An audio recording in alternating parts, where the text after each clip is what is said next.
Welcome student. Rastogi online coaching classes में आपका स्वागत है। आज क्लास 10 के भौतिक विज्ञान अध्याय 1 में गोली दर्पण का चिन्ह परिपाटी के बारे में आज अध्ययन करेंगे। तो इसे वीडियो को आप लोग पूरा देखिए, जिससे आपको गोली दर्पण का चिन्ह परिपाटी अच्छे से समझ में आ जाए। तो चिन्ह परिपाटी का अर्थ क्या होता है? तो गोली दर्पण के द्वारा, जो गोली दर्पण दो प्रकार के होते हैं, एक उत्तल दर्पण, एक अवतल दर्पण होता है। तो गोली दर्पण द्वारा किसी वस्तु का प्रतिबिंब मतलब छाया कभी दर्पण के सामने बनता है, कभी दर्पण के पीछे बनता है। ध्यान दीजिए, प्रतिबिंब जो होता है दर्पण के सामने भी बनता है और दर्पण के क्या होता है, पीछे भी बनता है। इसलिए इस दो स्थितियों को अंतर स्पष्ट करने के लिए किसका प्रयोग करते हैं? चिन्ह परिपाटी का प्रयोग किया जाता है। तो यहाँ गोली दर्पण का चिन्ह परिपाटी क्या होता है, इसके बारे में आप लोग अपने कॉपी में यहाँ नोट करते चलिए। गोली दर्पण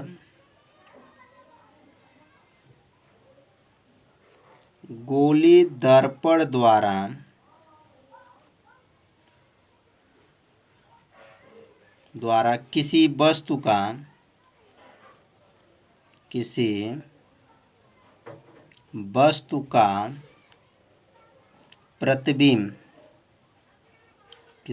का प्रतिबिंब, प्रतिबिंब मतलब छाया, प्रतिबिंब कभी दर्पण के सामने, कभी दर्पण के क्या होता है, सामने बनता है, तो कभी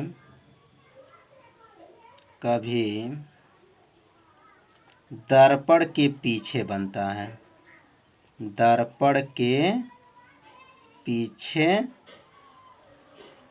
बनता है। तो कभी क्या है, गोली दर्पण द्वारा किसी वस्तु का प्रतिबिंब कभी क्या होता है, दर्पण के सामने बनता है, तो कभी दर्पण के पीछे बनता है। इसलिए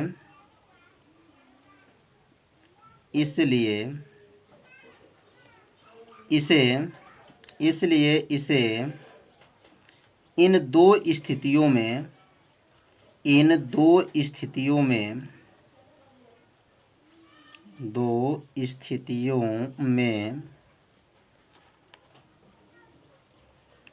अंतर स्पष्ट करने के लिए, अंतर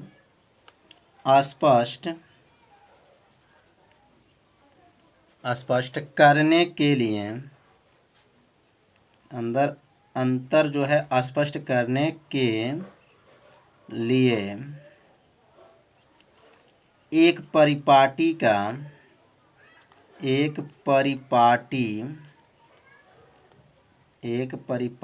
की आवश्यकता होती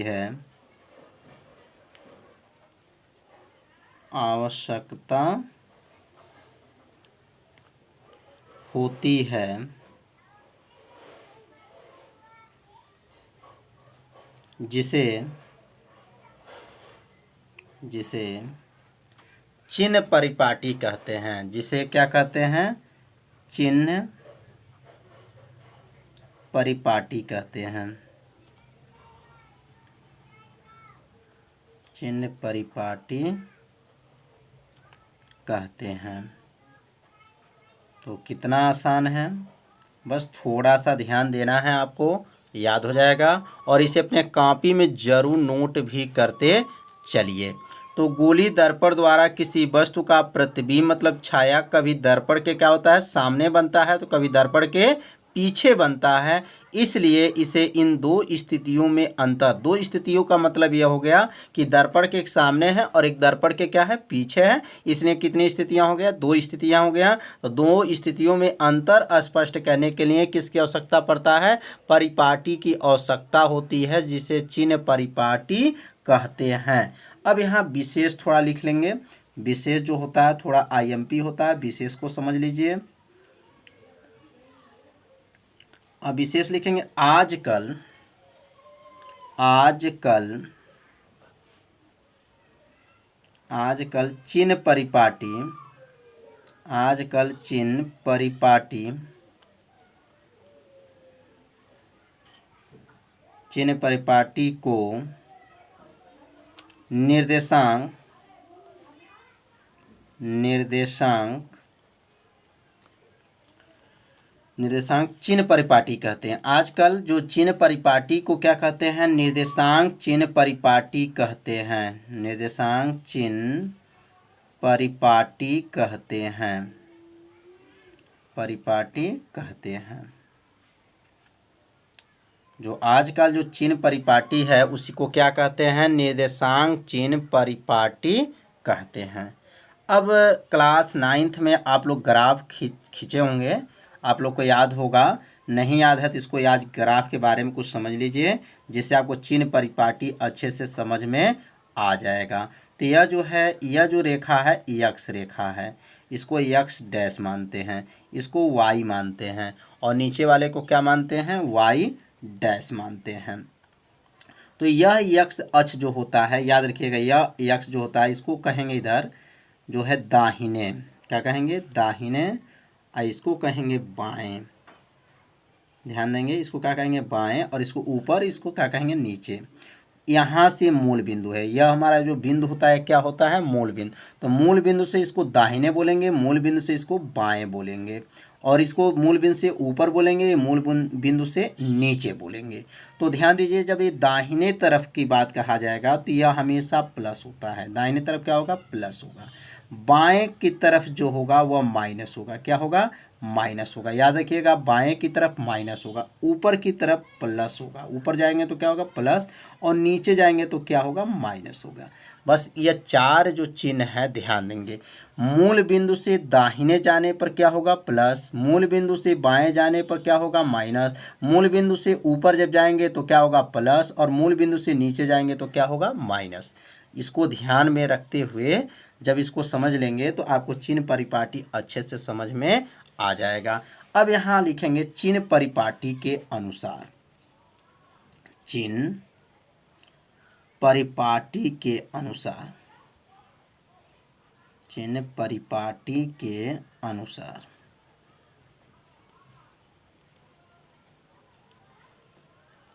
अब पहला समझेंगे, पहला। अब चिन्ह परिपाटी के अनुसार जो पहला है, ध्रुव को मूल बिंदु मानकर, इसको ध्रुव मान लेते हैं और इसी को मूल बिंदु मानकर सभी दूरियां मापी जाती हैं। किसी भी दूरी, जैसे वस्तु की दूरी, प्रतिबिंब की दूरी, वक्रता त्रिज्या, फोकस दूरी, किसी को भी मापना है तो किससे मानेंगे? यह मूल बिंदु से ही मापा जाता है। याद रखिए, वस्तु की दूरी मापेंगे, अगर इधर की तरफ मापेंगे तभी कि यहाँ से नापेंगे, तो मूल बिंदु से ही मापा जाता है। तो यहाँ लिखेंगे ध्रुव, ध्रुव को मूल बिंदु मानकर, ध्रुव को क्या मान लेंगे? मूल बिंदु मानकर। ध्रुव को मूल बिंदु मानकर, मानकर सभी दूरियां मापी जाती हैं। जितनी दूरियां होती हैं उसको मापने के लिए किसका प्रयोग करेंगे? सभी दूरियां मापी जाती हैं। कहाँ से? मूल बिंदु से मापी जाती हैं। तो पहला समझ में आ गया होगा कि ध्रुव को मूल बिंदु मानकर सभी दूरियां क्या होती हैं? मापी जाती हैं। जैसे इसको ध्रुव मान लेंगे, अगर यहाँ दर्पण लगा दें, यहाँ पे अगर दर्पण है तो यह हमारा क्या होगा? ध्रुव होगा। और ध्रुव से जितने भी इधर की जो दूरियां होगी, वस्तु की दूरी, प्रतिबिंब की दूरी, फोकस दूरी, वक्रता त्रिज्या, वह सबसे कहाँ से नापेंगे? तो मूल बिंदु से ही मापा जाएगा। तो समझ में आ गया होगा पहला। अब दूसरा समझेंगे। दूसरा इसका जो है नियम, आपतित प्रकाश की दिशा, लिखेंगे यहाँ पर आपतित, आपतित प्रकाश की दिशा, आपतित प्रकाश की दिशा, आपतित प्रकाश की दिशा में मापी गई, मापी गई मापी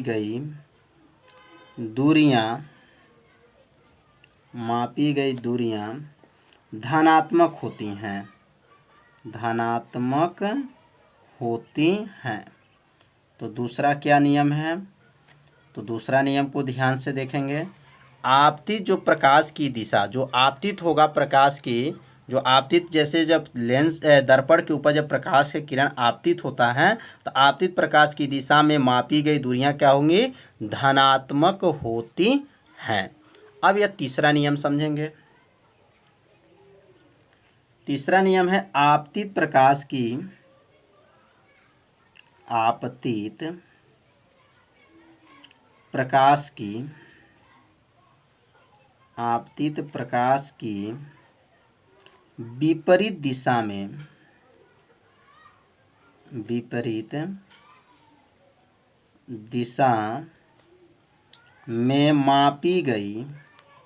विपरीत दिशा में मापी गई दूरियां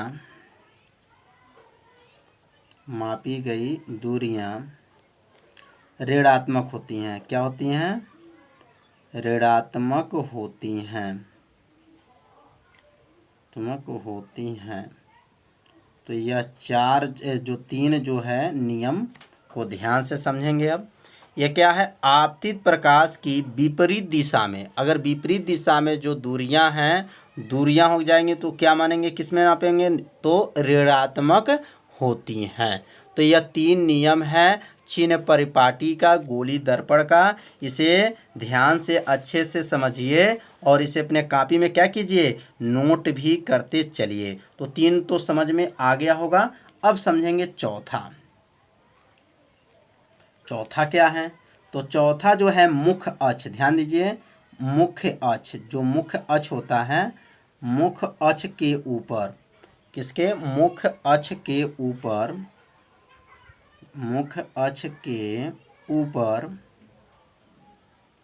ऊपर लंबवत सभी दूरियां धनात्मक होती हैं। मुख्य अक्ष के ऊपर जो है लंबवत सभी दूरियां धनात्मक होती हैं। सभी दूरियां क्या होती हैं? धनात्मक होती हैं। अब इसके बारे में समझेंगे। तो ग्राफ में क्या बताया गया था कि अगर यह जो हमारा यहाँ दर्पण मान लिया जाए और मुख्य अक्ष के समांतर अगर प्रकाश की किरण जाती है तो इसके ऊपर, तो ऊपर क्या है? धनात्मक है, और नीचे अगर जाएंगे तो क्या होगा? ऋणात्मक होगा। तो अगला हम लोग लिख सकते हैं पाँचवा। ध्यान दीजिए, पाँचवा के बारे में आप समझेंगे। पाँचवा होगा मुख्य अक्ष के, अब यहाँ लिखेंगे मुख्य अक्ष के नीचे। मुख्य अक्ष के कहाँ? अब यहाँ ऊपर था तो अब क्या लिखेंगे? मुख्य अक्ष के नीचे लंबवत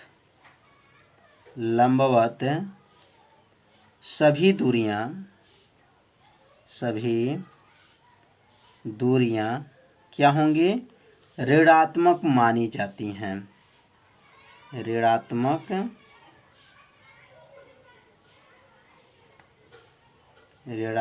मानी जाती हैं। तो नीचे जाने पर जो दूरी होगा ग्राफ के अनुसार क्या होता है? माइनस होता है। तो यहाँ पर भी लिखेंगे मुख्य अक्ष के नीचे लंबवत सभी दूरियां क्या होंगी? ऋणात्मक मानी जाती हैं। तो आज जो हम लोग पढ़े हैं गोली दर्पण का चिन्ह परिपाटी का नियम, इस नियम को अपने कॉपी में लिख लीजिए और उसको एक बार पढ़ लेंगे तो आपको पूरा याद हो जाएगा। तो यदि मेरे चैनल पर आप पहली बार आए हैं तो मेरे चैनल को सब्सक्राइब कर लीजिए और बेल आइकन घंटी को ऑप्शन को ओके कर लीजिए, जिससे कोई भी वीडियो को अपलोड किया जाए तो उसका मैसेज तुरंत आपके पास पहुंच जाए। तो कल हम लोग पढ़ेंगे लेंस का चिन्ह परिपाटी का नियम। तो कल 8 बजे सुबह में इस लाइव क्लास से जुड़िए, और 8 बजे सुबह जो है ये साइंस का लाइव क्लास और 7 बजे गणित का लाइव क्लास चलता है। तो 8 बजे सुबह में इस वीडियो को आप लोग पूरा देखिए और एक अच्छे से नोट्स को भी क्या कीजिए, बनाते चलिए। तो कल 8 बजे मिलेंगे, तब तक के लिए नमस्कार।